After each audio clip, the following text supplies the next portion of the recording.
तो दोस्तों, आज मैं आपको बताऊंगा कि अगर कोई ब्लड प्रेशर का मरीज़ है, यानी कि जिसका ब्लड प्रेशर बढ़ा हुआ रहता है, हाइपरटेंशन की जिसको समस्या है, उस व्यक्ति में अचानक से नाक में से खून बहने लगे तो क्या ये एक गंभीर समस्या है और इसको किस तरह से उस व्यक्ति को समझना चाहिए, और साथ में अगर ऐसा होता है तो उसको तत्काल में क्या उपचार लेना चाहिए।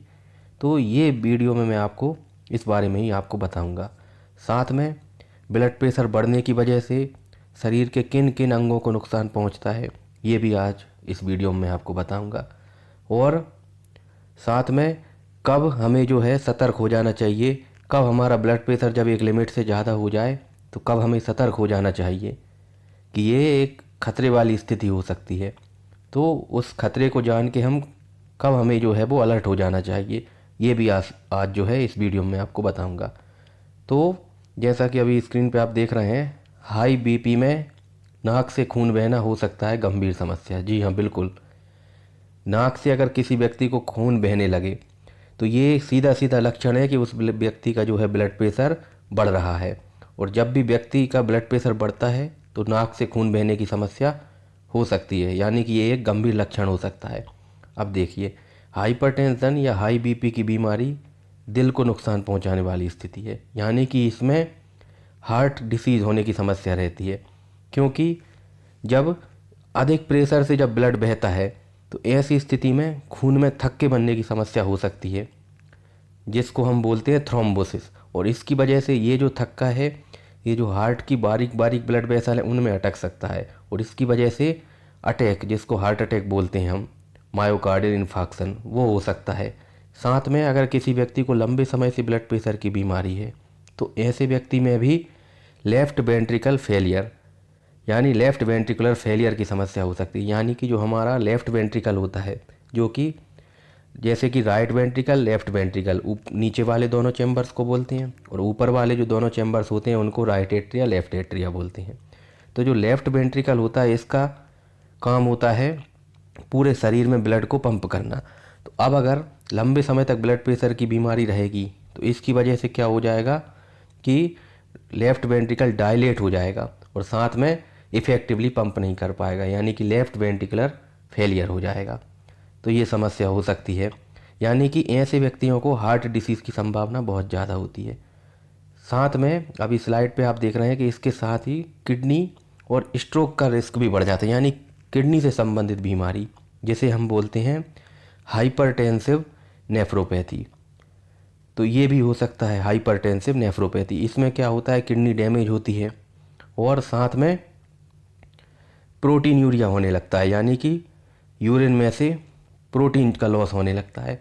तो ये भी जो है एक समस्या हो सकती है लंबे समय तक अगर ब्लड प्रेशर बढ़ने की शिकायत रहे। साथ में स्ट्रोक का खतरा भी बढ़ जाता है। अचानक से जब बहुत ज़्यादा ब्लड प्रेशर बढ़ जाएगा तो दिमाग के अंदर, ब्रेन के अंदर जो बारीक ब्लड वेसल्स होती हैं उनके फटने से ब्रेन हेमरेज की स्थिति हो सकती है, जिसको हम हेमरेजिक स्ट्रोक बोलेंगे। ये हो सकता है। फिर सवाल ये उठता है कि किस स्थिति में हम कहेंगे कि ये ब्लड प्रेशर की जो है बीमारी हो गई, यानी हाइपरटेंशन की स्थिति हो गई। तो देखिए, मोटे तौर पे हम मान के चलते हैं कि किसी व्यक्ति का ब्लड प्रेशर 140/90 इससे ऊपर हो गया, तब हमें उसको ट्रीटमेंट देने की ज़रूरत है, उसको टेबलेट्स चालू करने की ज़रूरत है। ठीक, तो यहाँ पर लिखा हुआ है कि 140/90 से अधिक होता है तो यह हाई ब्लड प्रेशर की स्थिति कही जाएगी। हालांकि ऐसा नहीं है।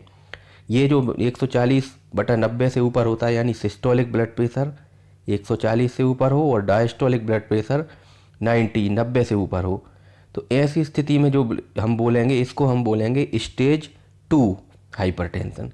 तो जाहिर सी बात है स्टेज 1 भी होती होगी। स्टेज 1 तब होगी जब 130 के ऊपर हो सिस्टोलिक ब्लड प्रेशर, और कितना हो, 130, 130 से लेके 139 तक हो सिस्टोलिक, और डायस्टोलिक कितना हो, 80 से लेके 89, 80 to 89 mmHg। तो इस स्थिति को हम बोलेंगे हाइपरटेंशन स्टेज 1। और हाइपरटेंशन स्टेज 2 तब बोलेंगे जब सिस्टोलिक ब्लड प्रेशर 140 या उसके ऊपर निकल जाए और डायस्टोलिक ब्लड प्रेशर 90 या उसके ऊपर निकल जाए, तब हम बोलेंगे स्टेज 2। तो ये जो लिखा हुआ है स्लाइड में, दरअसल ये स्टेज 2 हाइपरटेंशन लिखा हुआ है। ठीक, फिर और एक और होता है स्टेज 3 हाइपरटेंशन। इस स्टेज में जो है बहुत गंभीर स्थिति होती है। ये तब होती है जब ब्लड प्रेशर यानी कि जो सिस्टोलिक ब्लड प्रेशर है वो 180 से ऊपर निकल जाए और डायस्टोलिक ब्लड प्रेशर 120 से ऊपर निकल जाए। तो 180/120 इससे ऊपर निकलने पर होता क्या है कि हमारे जो एंड ऑर्गन्स हैं, चाहे वो किडनी हो, आँखों की रेटिना हो, उसका डैमेज होने का खतरा रहता है। तो एंड ऑर्गन डैमेज होने का खतरा बढ़ जाता है। तो इस स्थिति को हम स्टेज 3 बोलते हैं, जिसमें कि ब्लड प्रेशर 180/120 से ऊपर हो जाता है और इसे हम हाइपरटेंसिव अर्जेंसी भी बोलेंगे, हाइपरटेंसिव अर्जेंसी। और साथ में अगर एंड ऑर्गन डैमेज भी हुआ है, यानी कि अगर मान लीजिए साथ में ब्रेन हेमरेज हो गया है, तो यानी कि ऐसे फीचर्स आ रहे हैं जिसमें कि व्यक्ति को जो है दिखना जो है वो उसमें उसकी जो विजन है, यानी कि उसको ब्लड धुंधला दिखने लगा है और साथ में उसका बहुत तेज सिर दर्द हो रहा है और उल्टियाँ हो रही हैं लगातार, तो ये लक्षण है कि जो है उस व्यक्ति को एंड ऑर्गन डैमेज हो गया है और इसको हम बोलेंगे हाइपरटेंसिव इमरजेंसी। 180 के ऊपर जब सिस्टोलिक ब्लड प्रेशर निकल जाता है और 220/120 इसके ऊपर जब ब्लड प्रेशर निकल जाता है, 220/120 इसके ऊपर जब ब्लड प्रेशर हो जाएगा तो निश्चित रूप से जो है बहुत ज़्यादा संभावनाएं बढ़ जाती हैं कि ब्रेन के अंदर जो है हेमरेज हो जाए, जिसे हम ब्रेन हेमरेज या हेमरेजिक स्ट्रोक बोलते हैं। तो ये समस्या हो सकती है। और इस स्थिति में कई बार क्या होता है कि जब ब्लड प्रेशर बढ़ता है तो नाक से खून बहने लगता है।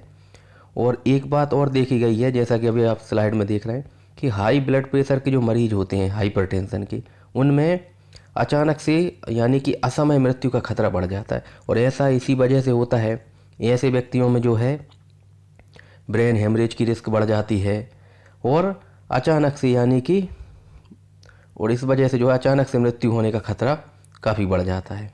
फिर जो WHO के अनुसार, यानी जो वर्ल्ड हेल्थ ऑर्गेनाइजेशन है, उसके अनुसार दुनिया भर में जो ब्लड प्रेशर से जो पीड़ित हैं व्यक्ति, उनमें समय से पहले मौत का खतरा देखा गया है। और दिक्कत सबसे बड़ी ये है कि कई बार व्यक्ति का जो है ब्लड प्रेशर बढ़ा हुआ रहता है और उसको कुछ महसूस ही नहीं होता, यानी वो उन लक्षणों को महसूस ही नहीं कर पाता जिससे कि वो समझ पाए कि उसे हाइपरटेंशन की बीमारी हो गई है, ब्लड प्रेशर की बीमारी हो गई है। और इस वजह से वो समय पर रहते उपचार भी नहीं लेता है और कई बार जो है इतना ज़्यादा ब्लड प्रेशर बढ़ जाता है कि फिर अचानक से जो है वो व्यक्ति हेमरेज के साथ, ब्रेन हेमरेज के साथ आता है। तो ऐसे कौन कौन से लक्षण हैं जिनके आधार पे हमें समझ में आएगा कि ये हाई बीपी यानी कि हाइपरटेंशन की समस्या हो सकती है। तो देखिए अभी स्लाइड में जैसे आप देख रहे हैं, सुबह उठने के बाद सिर दर्द, यानी कि जब व्यक्ति सुबह उठेगा तो उसको सिर में दर्द होना, तो ये तेज सिर दर्द होना ये भी एक लक्षण हो सकता है। हालांकि कई और वजह भी होती हैं सिर दर्द की, लेकिन साथ में कई बार क्या होता है साइनस हेडेक भी बोलते हैं, जिसको एलर्जी की वजह से होता है जो, तो ये भी हो सकता है। इसकी वजह से भी सुबह उठते से ही सिर दर्द हो सकता है, लेकिन साथ में और लक्षण भी रहेंगे। अब जैसे व्यक्ति को अगर ब्लड प्रेशर ज़्यादा हाई रहेगा तो उसको धुंधला दिखना चालू हो जाएगा, यानी ब्लड विजन हो जाएगी। साथ में उसकी हृदय की धड़कन भी अनियमित हो सकती है। और अगर बहुत ही ज़्यादा हो गया ब्लड प्रेशर तो उसको अचानक से नौसिया और वोमिटिंग यानी उल्टी होना चालू हो जाएगी। साथ में सीने में दर्द भी हो सकता है और नाक में से खून बहने लग सकता है अगर ब्लड प्रेशर हाई हो जाता है। और ऐसे व्यक्ति में थकान भी बनी हुई रहती है। फिर देखिए साल 2015 में जो एक स्टडी प्रकाशित हुई थी उसमें बताया गया था कि हाई ब्लड प्रेशर के मरीजों में नाक से खून बहने की संभावना जो है अन्य लोगों की तुलना में अधिक होती है। तो जब ब्लड प्रेशर का लेवल 180/120 से अधिक हो जाए और साथ में नाक से खून बहने लगे तो तत्काल डॉक्टर से संपर्क करना चाहिए, क्योंकि ये हाइपरटेंसिव इमरजेंसी वाली स्थिति हो गई है।